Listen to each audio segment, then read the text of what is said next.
Bus ದುರಂತದಲ್ಲಿ ಹಾಸನ ಮೂಲದ ಮಾನಸ ಸಾವನ್ನಪ್ಪಿದ್ರು. ತಂದೆ ಚಂದ್ರೇಗೌಡ ಮಗಳನ್ನ ನೆನೆದು ಕಣ್ಣೀರಿಟ್ಟಿದ್ದಾರೆ. ಮಗಳಿಗೆ ಮದುವೆ ಮಾತುಕತೆ ಮಾಡಲಾಗಿತ್ತು. ಅಂತಹ ಸಂದರ್ಭದಲ್ಲಿ ಈ ದುರ್ಘಟನೆ ನಡೆದಿದೆ.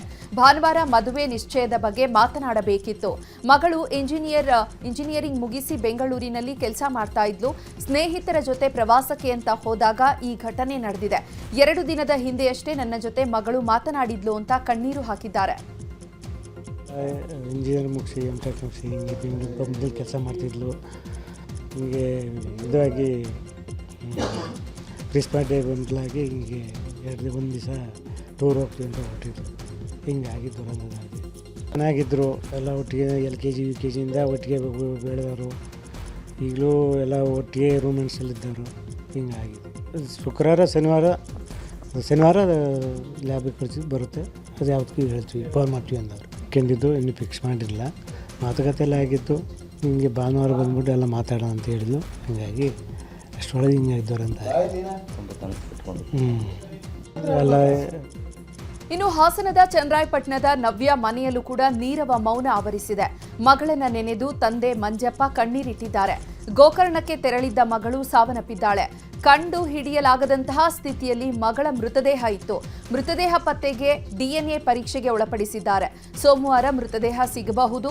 ಇಂತಹ ಕಷ್ಟ ಯಾವ ಶತ್ರುವಿಗೂ ಬರಬಾರದು ಅಂತ ಬಿಕ್ಕಿ ಹತ್ತಿದ್ದಾರೆ.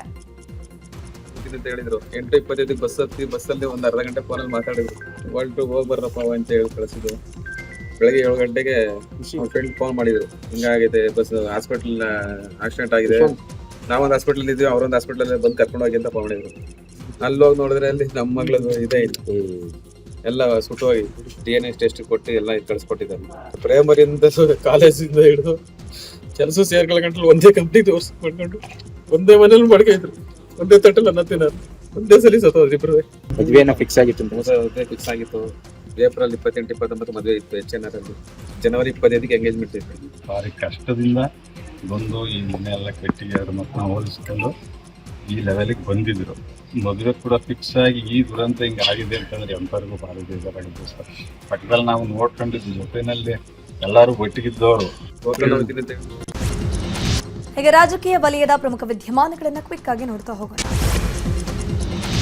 ನಾಳೆ ದೆಹಲಿಯಲ್ಲಿ CWC ಸಭೆ ನಡೆಯಲಿದೆ. ನಾಳೆ ನಡೆಯಲಿರುವಂತಹ ಸಭೆಗೆ ಹೋಗ್ತೀರಾ ಅನ್ನೋ ಪ್ರಶ್ನೆಗೆ ಸಿಎಂ ಸಿದ್ದರಾಮಯ್ಯ ಪ್ರತಿಕ್ರಿಯೆ ಕೊಟ್ಟಿದ್ದಾರೆ. ದಾವಣಗೆರೆಯಲ್ಲಿ ಮಾತನಾಡಿದ ಸಿಎಂ, ನನ್ನನ್ನು ದೆಹಲಿಗೆ ಕರೆದಿದ್ದಾರೆ, ನಾನು ಹೋಗ್ತಿದ್ದೀನಿ ಅಂತಂದ್ರು. ಇನ್ನು ಇದೇ ವೇಳೆ ಕುರ್ಚಿ ಕಿತ್ತಾಟದ ಪ್ರಶ್ನೆಗೆ ಗರಂ ಆದ ಸಿಎಂ, ಅದನ್ನು ಬಿಟ್ಟು ಬೇರೇನೂ ಇಲ್ವಾ ಅಂತ ಪ್ರಶ್ನೆಯನ್ನ ಮಾಡಿದ್ರು. ದೆಹಲಿಗೆ ಪದೇ ಹೋಗೋ ವಿಚಾರ ಪದೇ ಎಲ್ಲಿ ಹೋಗ್ತಾ ಇದ್ದೀನಿ? Yes, I am going. ಕರೆದಿದ್ದಾರೆ, ಹೋಗ್ತಾ ಇದ್ದೀನಿ. ನಿಮ್ಮ ಕುರ್ಚಿ ಗಟ್ಟಿ ಐತಿಲ್ಲ ಅನ್ನೋದ್ರ ಬಗ್ಗೆ ಭಾಳ ಚರ್ಚೆ ಮಾಡ್ತಾರೆ. ಕುರ್ಚಿ ಅಳಗಾಡುತ್ತೆ, ಅದನ್ನ ಬಿಟ್ಟು ನೀನು ಬೇರೆ ಕೇಳೋದಕ್ಕಾಗಲ್ವಾ? ನಾನು ಅದಕ್ಕೆಲ್ಲ ಉತ್ತರ ಕೊಡಲ್ಲ. ಕಾಂಗ್ರೆಸ್ ಕಾರ್ಯಕಾರಿ ಸಮಿತಿಯ ಸಭೆ ಹಿನ್ನೆಲೆ ದೆಹಲಿಗೆ AICC ಅಧ್ಯಕ್ಷ ಮಲ್ಲಿಕಾರ್ಜುನ ಖರ್ಗೆ ತೆರಳಿದ್ದಾರೆ. ಈ ವೇಳೆ ಕಾಂಗ್ರೆಸ್ ಕುರ್ಚಿ ಜಗ್ಗಾಟದ ಬಗ್ಗೆ ಮಾತನಾಡಿದ ಅವರು, ಎಲ್ಲವೂ ಬಗೆಹರಿಯತ್ತೆ, ನೀವೇನು ಚಿಂತೆ ಮಾಡಬೇಡಿ ಅಂತ ಹೇಳಿದ್ದಾರೆ.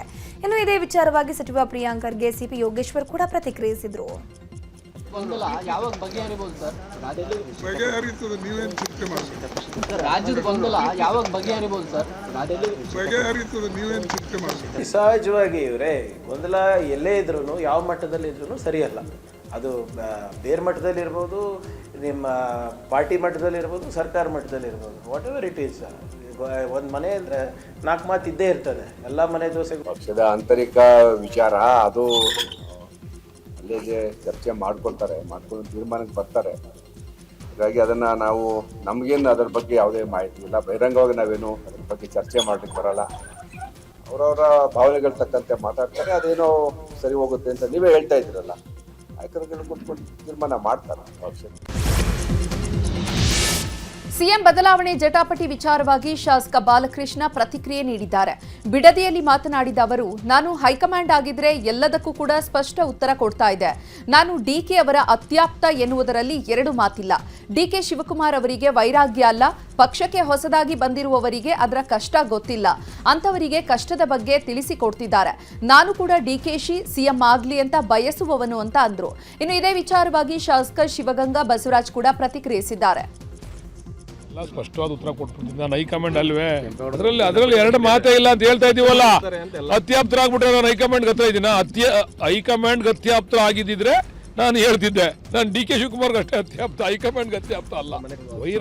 ವೈರಾಗ್ಯ ಅಲ್ಲ, ಕೆಲವರು ಹೊಸ್ದಾಗಿ ಬಂದಿರೋರಿಗೆ ಅದ್ರ ಅವರ ಕಷ್ಟ ಗೊತ್ತಿಲ್ಲ, ಅದನ್ನು ತಿಳಿಸ್ಕೊಡ್ತಾವ್ರು ಅಷ್ಟೇ. ನಾನು ಆಗಲಿ ಅಂತ ಬಯಸೋನಷ್ಟೇ. ಎರಡು ಕುರ್ಚಿ ಇಲ್ಲೇದವು, ಹೊಸ ಕುರ್ಚಿ ಹಳೆ ಕುರ್ಚಿ ಎಲ್ಲ ಇಲ್ಲೇದವು. ಈಗ ಬೇಡ ವಿಷಯ, ಈಗ ಬೇಡ ಅದು ಮಾತಾಡೋದು ಸಣ್ಣ ಬಂದು ಮುಜುಗರ ಮಾಡಿ ಚೆನ್ನಾಗಿ ಕಾಣೋದು. ಒಂದು ಹೇಳಿಕೆ ಕೊಟ್ಟಿದ್ದಾರೆ, ನಾನು ಪಕ್ಷದ ಬಾವುಟ ಕಟ್ಟಿದ್ದೀನಿ, ಕಸ ಹೊಡೆದಿದ್ದೀನಿ ಕಚೇರಿ. ನಾನು ಕಟ್ಟಿದ್ದೀನಿ ನೋಡಿ, ಪಕ್ಷದ ಬಾವುಟ ಕಟ್ಟಿದ್ದೇನೆ, ಕಸ ಗುಡಿಸಿದ್ದೇನೆ ಎಂಬ ಡಿಕೆಶಿ ಹೇಳಿಕೆಗೆ ಸಚಿವ ಪ್ರಿಯಾಂಕ್ ಖರ್ಗೆ ಪ್ರತಿಕ್ರಿಯೆ ನೀಡಿದ್ದಾರೆ. ಡಿಕೆಶಿ ಕಾಂಗ್ರೆಸ್ನ ಹಿರಿಯ ನಾಯಕರು, ಅವರು ನಡೆದು ಬಂದ ಹಾದಿಯ ಬಗ್ಗೆ ಮಾತನಾಡಿದ್ದಾರೆ. ಲಕ್ಷಾಂತರ ಜನ ಕೆಲಸ ಮಾಡಿರೋದಕ್ಕೆ ಪಕ್ಷ ಅಧಿಕಾರಕ್ಕೆ ಬಂದಿರೋದು, ಹಾಗಾಗಿ ಯಾರನ್ನೂ ಕಡೆಗಣಿಸೋದು ಸರಿಯಲ್ಲ. ದುಡಿಮೆಗೆ ತಕ್ಕ ಪ್ರತಿಫಲ ಸಿಗುತ್ತೆ, ಕೆಲವರಿಗೆ ತಡವಾಗಿ ಅವಕಾಶ ಸಿಗಬಹುದು ಅಂತ ಹೇಳಿದ್ದಾರೆ. ಅವರು ಪಕ್ಷದ ಹಿರಿಯ ನಾಯಕರಿದ್ದಾರೆ, ಅವರು ನಡೆದು ಬಂದಂಥ ಹಾದಿ ಎಲ್ಲರಿಗೂ ಗೊತ್ತಿದೆ. ಗ್ರಾಮ ಪಂಚಾಯತಿಂದ ಇರ್ಬೋದು, ZP ಮೆಂಬರಿಂದ ಇರ್ಬೋದು, ಮತ್ತು ಜನರಲ್ ಸೆಕ್ರೆಟರಿ ನಮ್ಮ ಅಧ್ಯಕ್ಷರಾಗಿದ್ದಾರೆ. ಸಹಜವಾಗಿ ಎಲ್ಲರೂ ಮಾಡಿರ್ತಾರೆ. ಇವತ್ತು ಲಕ್ಷಾಂತರ ಜನ ನಮ್ಮ ಕಾರ್ಯಕರ್ತರು ಕೆಲಸ ಮಾಡೋದ್ರಿಂದ ತಾನೇ ನಾವು ಅಧಿಕಾರಕ್ಕೆ ಬಂದಿರೋದು. ಯಾರಿಗೂ ಕಡೆಗಣಿಸೋದು ಸರಿಯಲ್ಲ ಅಷ್ಟೇ. ಅಂದರೆ ಈಗ ಯಾರು ಎಷ್ಟು ಕೆಲಸ ಮಾಡಿದ್ದಾರೆ, ಏನು ಮಾಡಿದ್ದಾರೆ, ಅದ್ರ ದುಡಿಮೆ ತಕ್ಕಂಗೆ ಎಲ್ಲರಿಗೂ ಪ್ರತಿಫಲ ಸಿಗ್ತಾ ಇದೆ ಅಲ್ಲ. ಕೆಲವರಿಗೆ ಲೇಟಾಗಿ ಸಿಗ್ಬೋದು, ಕೆಲವರಿಗೆ ಬೇಗ ಸಿಗ್ಬೋದು ಅಷ್ಟೇ. ನೋಡಿ, ಅವರು ರಾಜ್ಯದಲ್ಲಿ ಸಿಎಂ ಬದಲಾವಣೆಯ ಚರ್ಚೆ ಜೊತೆಗೆ ಮತ್ತೊಂದು ಹೊಸ ಚರ್ಚೆ ಎದ್ದಿದೆ. ಚಾಮರಾಜಪೇಟೆಯಲ್ಲಿ ಜಮೀರ್ ಅಪ್ಕಮಿಂಗ್ ಡಿಸಿಎಂ ಅನ್ನುವ ಬ್ಯಾನರ್ಗಳು ರಾರಾಜಿಸ್ತಾ ಇದೆ. ಜೆಜೆನಗರದ ಹಲವು ಕಡೆಗಳಲ್ಲಿ ಮುಂದಿನ ಡಿಸಿಎಂ ಜಮೀರ್ ಅಹಮದ್ ಖಾನ್ ಅನ್ನುವ ಬ್ಯಾನರ್ಗಳನ್ನು ಹಾಕಲಾಗಿದೆ. ಹೊಸ ವರ್ಷದ ಶುಭಾಶಯ ತಿಳಿಸುವ ಬ್ಯಾನರ್ನಲ್ಲಿ ಈ ಬಗ್ಗೆ ಬರೆಯಲಾಗಿದೆ. ಸಿದ್ದರಾಮಯ್ಯ ಬದಲಾಗಿ ಡಿಕೆಶಿ ಸಿಎಂ ಆದರೆ ಅಲ್ಪಸಂಖ್ಯಾತ ಕೋಟಾದಡಿಯಲ್ಲಿ ಜಮೀರ್ ಡಿಸಿಎಂ ಮಾಡ್ತಾರೆ ಅಂತ ಚರ್ಚೆ ಶುರುವಾಗಿದೆ. ಕಾಂಗ್ರೆಸ್ನಲ್ಲಿ ದಲಿತ ಸಿಎಂ ಕೂಗು ಎದ್ದ ಬೆನ್ನಲ್ಲೇ ದಲಿತ ಸಮಾವೇಶದ ಮೂಲಕ ಶಕ್ತಿ ಪ್ರದರ್ಶನಕ್ಕೆ ತಯಾರಿ ನಡೀತಾ ಇದೆ. ಈ ಬಗ್ಗೆ ಬೆಂಗಳೂರಲ್ಲಿ ಗೃಹ ಸಚಿವ ಪರಮೇಶ್ವರ್ ಪ್ರತಿಕ್ರಿಯೆ ನೀಡಿದ್ದು, ನಾವು ಕಾಂಗ್ರೆಸ್ನಿಂದ ಅಹಿಂದ ಸಮಾವೇಶ ಮಾಡ್ತೀವಿ, ಆ ಬಳಿಕ ದಲಿತ ಸಮಾವೇಶವನ್ನು ಮಾಡ್ತೀವಿ. ಕಾಂಗ್ರೆಸ್ ಪಕ್ಷದ ಅಡಿಯಲ್ಲೇ ಎಲ್ಲವನ್ನ ಮಾಡ್ತೀವಿ, ವಿಭಿನ್ನವಾಗಿ ಮಾಡ್ತೀವಿ ಅಂತೇನಿಲ್ಲ ಅಂತ ಪರಂ ಹೇಳಿದ್ದಾರೆ. ಎಲ್ಲ ಮಾಡ್ತೀವಿ, ಅಹಿಂದ ಸಮಾವೇಶ ಆದಮೇಲೆ ದಲಿತ ಸಮಾವೇಶನೂ ಮಾಡ್ತೀವಿ, ಕಾರ್ಯಕರ್ತರ ಸಮಾವೇಶನೂ ಮಾಡ್ತೀವಿ. ಕಾಂಗ್ರೆಸ್ ಪಕ್ಷದ ಅಡಿಯಲ್ಲಿ ಇವೆಲ್ಲ ಕಾರ್ಯಕ್ರಮಗಳು ಮಾಡ್ತೀವಿ, ನಾವೇನು ವಿಭಿನ್ನವಾಗಿ ಮಾಡುವಂಥದ್ದು ಏನಿಲ್ಲ. ಸಿಎಂ ಸಿದ್ದರಾಮಯ್ಯ ಅಹಿಂದ ಸಮಾವೇಶಕ್ಕೆ ಮಾಜಿ ಪ್ರಧಾನಿ ಎಚ್ ಡಿ ದೇವೇಗೌಡರು ಕೌಂಟರ್ ಅನ್ನು ಕೊಟ್ಟಿದ್ದಾರೆ. ಚೆನ್ನೈನಲ್ಲಿ ಮಾತನಾಡಿರೋ ಅವರು, ಮೈಸೂರಲ್ಲಿ ಅಹಿಂದ ಹೋರಾಟ ಮಾಡ್ತಿದ್ದಾರೆ, ನಾವು ಮುಂದಿನ ತಿಂಗಳು 23ಕ್ಕೆ ಕಾರ್ಯಕ್ರಮ ಮಾಡ್ತಿದ್ದೀವಿ. ಸಿದ್ದರಾಮಯ್ಯ ಅವರನ್ನು ಗುರುತಿಸಿದ್ದು ನಾನು ಅಂತ ಹೇಳಲ್ಲ, ಅವರೇ ಹೇಳಿ, ನನ್ನ ಬಗ್ಗೆ ಎಷ್ಟು ಬೇಕಾದರೂ ಟೀಕಿಸಲಿ. ಸಿದ್ದರಾಮಯ್ಯ ಅಹಿಂದ ನಾಯಕರಾಗಿದ್ರೆ ಚುನಾವಣೆಗೆ ಕ್ಷೇತ್ರ ಯಾಕೆ ಹುಡುಕಬೇಕಿತ್ತು, ತಮ್ಮ ಮಗನ ಕ್ಷೇತ್ರದಲ್ಲಿ ಯಾಕೆ ನಿಲ್ಬೇಕಿತ್ತು, ಇದು ಅಹಿಂದನಾ ಅಂತ ಪ್ರಶ್ನೆಯನ್ನ ಮಾಡಿದ್ರು. ಸ್ಥಳೀಯ ಸಂಸ್ಥೆಗಳ ಚುನಾವಣೆಗೆ ಮೈತ್ರಿ ಕಷ್ಟ ಅಂತ ಮಾಜಿ ಪ್ರಧಾನಿ ಎಚ್ ಡಿ ದೇವೇಗೌಡರು ಹೇಳಿದ್ದಾರೆ. ಬಿಜೆಪಿ ಜೊತೆಗಿನ ಮೈತ್ರಿ ವಿಧಾನಸಭೆ ಲೋಕಸಭೆಗೆ ಮಾತ್ರ, ಸ್ಥಳೀಯ ಸಂಸ್ಥೆ ಚುನಾವಣೆಯಲ್ಲಿ ಹೊಂದಾಣಿಕೆ ಕಷ್ಟ ಆಗುತ್ತದೆ. ಹೀಗಾಗಿ ವಿಧಾನ ಪರಿಷತ್ ಚುನಾವಣೆಗೆ ಮೊದಲ ಹಂತದಲ್ಲಿ ಚರ್ಚೆ ಮಾಡಲಾಗಿದೆ ಅಂತ ಹೇಳಿದ್ದಾರೆ. ಬೆಂಗಳೂರು ದಕ್ಷಿಣ ಜಿಲ್ಲೆಯ ಚನ್ನಪಟ್ಟಣದ ಖಾಸಗಿ ಬಸ್ ನಿಲ್ದಾಣದ ಜಾಗದ ಕುರಿತು ನಮ್ಮೂರಲ್ಲಿ ನ್ಯೂಸ್ 18 ವರದಿಯನ್ನು ಬಿತ್ತರ ಮಾಡಿತ್ತು. ಸದ್ಯ ನ್ಯೂಸ್ 18 ಕನ್ನಡ ವರದಿಗೆ ಶಾಸಕ ಸಿಪಿ ಯೋಗೇಶ್ವರ್ ಸ್ಪಂದಿಸಿದ್ದಾರೆ. ಈ ಕುರಿತು ಮಾತನಾಡಿರುವ ಅವರು, ಈ ವಿಚಾರದ ಬಗ್ಗೆ ಎಸಿ ಬಳಿ ಮಾತನಾಡಿದ್ದೀನಿ, ನಗರಸಭೆಯ ಜಾಗವನ್ನ ಬಿಟ್ಕೊಡಿ, ಸಮಸ್ಯೆ ಇದ್ರೆ ಪ್ರಾಧಿಕಾರ ಬಗೆಹರಿಸಲಿ ಅಂತ ಹೇಳಿದ್ದೇವೆ. ಕೆಲವೇ ದಿನಗಳಲ್ಲಿ ನಮಗೆ ಜಾಗ ಸಿಗಲಿದೆ, ಈ ಬಗ್ಗೆ ಎಸಿಗೂ ಪತ್ರ ಬರೆದಿದ್ದೀನಿ ಅಂತಂದ್ರು. ಕೋರ್ಟಲ್ಲಿ ಇದು ಕೇಸ್ ಇತ್ತು, ಒಂದು ಕೋರ್ಟಲ್ಲಿ ದುಡ್ಡು ಕೊಡ್ಬೇಕು ಅವ್ರಿಗೆ 4 ಚಿಲ್ಲರೆ ಕೋಟಿನ ಅಂತ ತೀರ್ಮಾನ ಆಗಿತ್ತು. ಅವರು ಸಾಲೋದಿಲ್ಲ ಅಂತ ಅದಕ್ಕೆ ಆರ್ಬಿಟ್ರೇಷನ್ಗೆ ಪುನಃ ಹೋಗಿದ್ರು, ಅಲ್ಲಿ ವಜಾ ಆಗಿದೆ. ಈಗ ನಾವು 4 ಕೋಟಿ ಅವ್ರಿಗೆ ಕೊಡಬೇಕಷ್ಟೇ, ಜಾಗ ನಮಗೆ ಬಿಟ್ಟುಕೊಡ್ಬೇಕು. ಈಗ ಅವರು, ನಾನು AC ಅವರ ಕಂಟ್ರೋಲ್ ಇದೆ, ರಾಮನಗರ ಚನ್ನಪಟ್ಟಣ ಪ್ರಾಧಿಕಾರ, AC ಅಡ್ಮಿನಿಸ್ಟ್ರೇಟಿವ್. ಈಗ AC ಅವರಿಗೆ ಲೆಟ್ರ್ ಬರೆದಿದ್ದೀವಿ, ಮೊನ್ನೆ ಕಮಿಷನ್ ಮುಖಾಂತರ ಲೆಟ್ರ್ ಬರೆದು ನಮಗೆ ನಮ್ಮ ಜಾಗ ನಮಗೆ ಬಿಟ್ಕೊಡಿ, ಚನ್ನಪಟ್ಟಣ ನಗರಸಭೆ ಸ್ವತ್ತು, ನೀವು ಇಷ್ಟು ವರ್ಷ ತಗೊಂಡು ಡೆವಲಪ್ ಮಾಡಲಿಲ್ಲ, ನಿಮ್ಮದು ಪ್ರಾಧಿಕಾರದ್ದು ಕೋರ್ಟು ಕೇಸು ನೀವು ಮಾಡ್ಕೊಳ್ಳಿ ಅಂತ ಅವ್ರಿಗೆ ನಾವು ಸೀರಿಯಸ್ ಆಗಿ ಹೇಳಿದ್ದೀವಿ. ನಿನ್ನೆ ರಾತ್ರಿ ಚಿಕ್ಕಬಳ್ಳಾಪುರದ ಅಜ್ಜಾವರ ಗೇಟ್ನಲ್ಲಿ ಸಂಭವಿಸಿದ ಅಪಘಾತದಲ್ಲಿ 4 ಯುವಕರು ಮೃತಪಟ್ಟಿದ್ರು. ಟಿಪ್ಪರ್ಗೆ ಬೈಕ್ ಡಿಕ್ಕಿಯಾಗಿ ಅಜ್ಜಾವರ ಗ್ರಾಮದ 4 ಸಾವಿಗೀಡಾಗಿದ್ರು. ಇವತ್ತು ಅಜ್ಜಾವರ ಗ್ರಾಮಕ್ಕೆ ಸಂಸದ ಡಾಕ್ಟರ್ ಕೆ ಸುಧಾಕರ್ ಭೇಟಿ ನೀಡಿ ಪೋಷಕರಿಗೆ ಸಾಂತ್ವನ ಹೇಳಿದ್ರು. ಈ ವೇಳೆ ಕುಟುಂಬಸ್ಥರ ಆಕ್ರಂದನ ಮುಗಿಲು ಮುಟ್ಟಿತ್ತು. ಹೊಸ ವರ್ಷಕ್ಕೆ ಮುಂಜಾಗ್ರತಾ ಕ್ರಮ ವಹಿಸುವ ವಿಚಾರವಾಗಿ ಗೃಹ ಸಚಿವ ಡಾಕ್ಟರ್ ಜಿ ಪರಮೇಶ್ವರ್ ಡಿಸೆಂಬರ್ 28ರಂದು ಹಿರಿಯ ಪೊಲೀಸ್ ಅಧಿಕಾರಿಗಳ ಸಭೆ ಕರೆದಿದ್ದಾರೆ. ಹೊಸ ವರ್ಷಾಚರಣೆಗೆ ರಾಜ್ಯಾದ್ಯಂತ ಮುಂಜಾಗ್ರತಾ ಕ್ರಮ ಹಾಗೂ ಅಹಿತಕರ ಘಟನೆಗಳು ನಡೆಯದಂತೆ ಎಚ್ಚರಿಕೆ ವಹಿಸುವ ಬಗ್ಗೆ ಸಭೆ ಕರೆದಿರುವಂತದ್ದು. ಈ ಬಗ್ಗೆ ಮಾತನಾಡಿದ ಅವರು, ಹೊಸ ವರ್ಷ ಆಚರಣೆಗೆ ತಯಾರಿಗಳು ನಡೀತಾ ಇದ್ದು ಭಾನುವಾರ ಸಭೆ ಕರೆದಿದ್ದೀನಿ. ಈಗಾಗಲೇ ಎಲ್ಲ ಏರಿಯಾಗಳ ಸರ್ವೆ ಮಾಡ್ತಿದ್ದಾರೆ. ಏನೆಲ್ಲ ಮುಂಜಾಗ್ರತಾ ಕ್ರಮ ವಹಿಸಬೇಕು ಅದರ ಬಗ್ಗೆ ಚರ್ಚೆ ಮಾಡ್ತಾರೆ ಅಂತ ಅಂದರು. ಎಲ್ಲರಿಗೂ ಈಗಾಗಲೇ ಸೂಚನೆ ಕೊಟ್ಟಿದ್ದೇವೆ. ನಾಳೆ 28ನೇ ತಾರೀಕು ಅಂದರೆ ಭಾನುವಾರ ನಮ್ಮ ಎಲ್ಲ ಆಫೀಸರ್ಸ್ಗಳ ಸಭೆ ಕರೆದಿದ್ದೇನೆ. I will take the stock of the situation. ಎಲ್ಲ ಏರಿಯಾಸ್ದು ಕೂಡ ಈಗಾಗಲೇ ಅವರು ಎಲ್ಲ ಸರ್ವೆ ಮಾಡ್ತಾ ಇದ್ದಾರೆ. 28ಕ್ಕೆ ನಾನೇ ಖುದ್ದಾಗಿ ಸಭೆಯನ್ನು ಕರೆದಿದ್ದೇನೆ. ಅದರ ಬಗ್ಗೆ ಚರ್ಚೆ ಮಾಡಿ ಯಾರ್ಯಾರಿಗೆ ಏನೇನು ಸೂಚನೆ ಕೊಡಬೇಕೋ ಅದೆಲ್ಲ ಕೊಡ್ತೇವೆ. ಇನ್ನು ಹೊಸ ವರ್ಷದ ಹಿನ್ನೆಲೆ ಬಾರ್, ಪಬ್, ಕ್ಲಬ್, ರೆಸ್ಟೋರೆಂಟ್ ಮಾಲೀಕರ ಜೊತೆ ಕಮಿಷನರ್ ಸೀಮಂತ್ ಕುಮಾರ್ ಸಿಂಗ್ ಸಭೆ ನಡೆಸಿದ್ರು. ಸಭೆಯಲ್ಲಿ ಕೆಲ ಸೂಚನೆ, ಸಲಹೆ ಕೊಟ್ಟಿದ್ದಾರೆ. ನ್ಯೂ ಇಯರ್ ದಿನ ಯಾವೆಲ್ಲ ನಿಯಮ ಪಾಲನೆ ಮಾಡಬೇಕು, ಏನೆಲ್ಲ ಸಿದ್ಧತೆ ಇರಬೇಕು ಅನ್ನೋದ್ರ ಬಗ್ಗೆ ತಿಳಿಸಿದ್ದಾರೆ.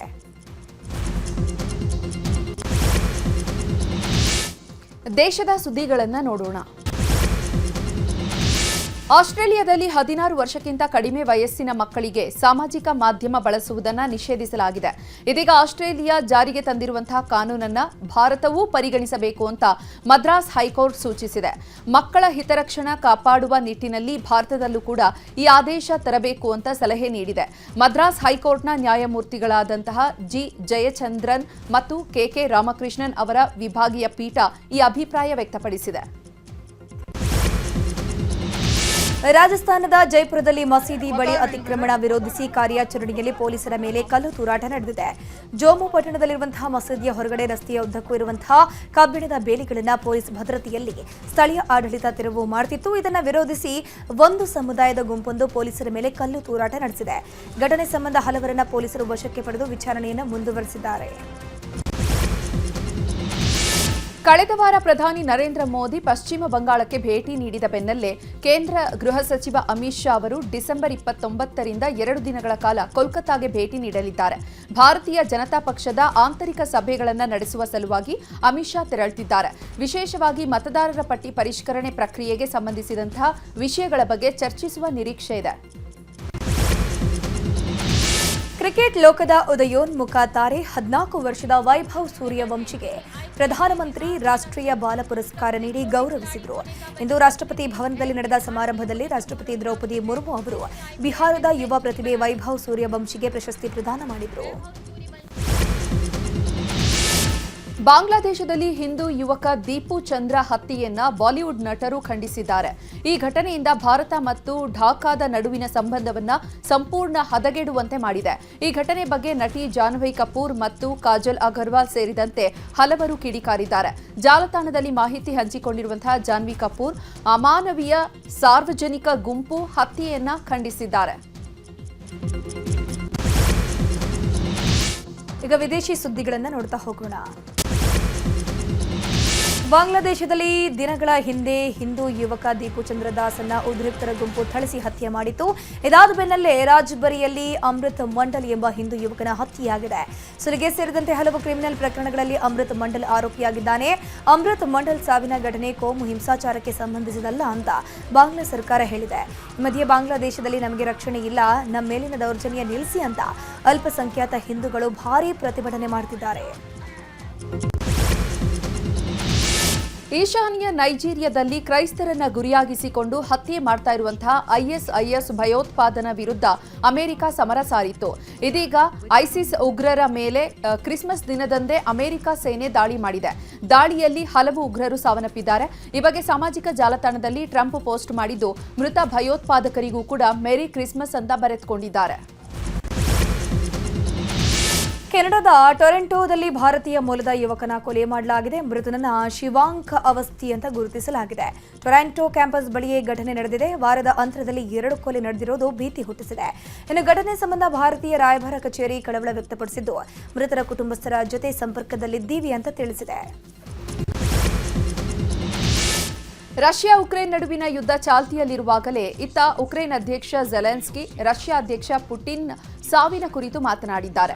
ಕ್ರಿಸ್ಮಸ್ ಕುರಿತು ಉಕ್ರೇನ್ ಜನತೆಯನ್ನ ಉದ್ದೇಶಿಸಿ ಮಾತನಾಡಿರುವಂತಹ ಝೆಲೆನ್ಸ್ಕಿ ಪುಟಿನ್ ಹೆಸರನ್ನ ಉಲ್ಲೇಖಿಸದೆ, ಇಂದು ನಾವೆಲ್ಲರೂ ಕೂಡ ಒಂದೇ ಕನಸನ್ನ ಕಾಣ್ತಿದ್ದೇವೆ, ನಮ್ಮೆಲ್ಲರಿಗೂ ಕೂಡ ಒಂದೇ ಆಶಯವಿದೆ, ಅವನು ನಾಶವಾಗಲಿ ಅನ್ನೋದು ನಮ್ಮೆಲ್ಲರ ಯೋಜನೆಯಾಗಿರಬಹುದು ಅಂತ ಅಂದಿದ್ದಾರೆ. ಭಾರತ ಮತ್ತು ಚೀನಾದ ನಡುವಿನ ಸಂಬಂಧ ಈಗ ತಾನೇ ಸರಿಯಾಗ್ತಿದೆ ಎಂಬ ಹೊತ್ತಿನಲ್ಲೇ ಅಮೆರಿಕದ ಪೆಂಟಗಾನ್ ಶಾಕಿಂಗ್ ವರದಿಯೊಂದನ್ನು ನೀಡಿದೆ. ಚೀನಾ ಪಾಕಿಸ್ತಾನಕ್ಕೆ 36J IOC ಯುದ್ಧ ವಿಮಾನಗಳು ಮತ್ತು 4 ಯುದ್ಧ ನೌಕೆಗಳನ್ನು ನೀಡುತ್ತಿದೆಯಂತೆ. ಪಾಕಿಸ್ತಾನಕ್ಕೆ ಚೀನಾ ಪೂರೈಸುತ್ತಿರುವಂತಹ ಯುದ್ಧ ವಿಮಾನಗಳು ಭಾರತದಲ್ಲಿರುವಂತಹ ರಫೇಲ್ ಯುದ್ಧ ವಿಮಾನಗಳ ಸಾಮರ್ಥ್ಯಕ್ಕೆ ಸರಿಸಮಾನತೆಯಾಗಿದೆಯಂತೆ.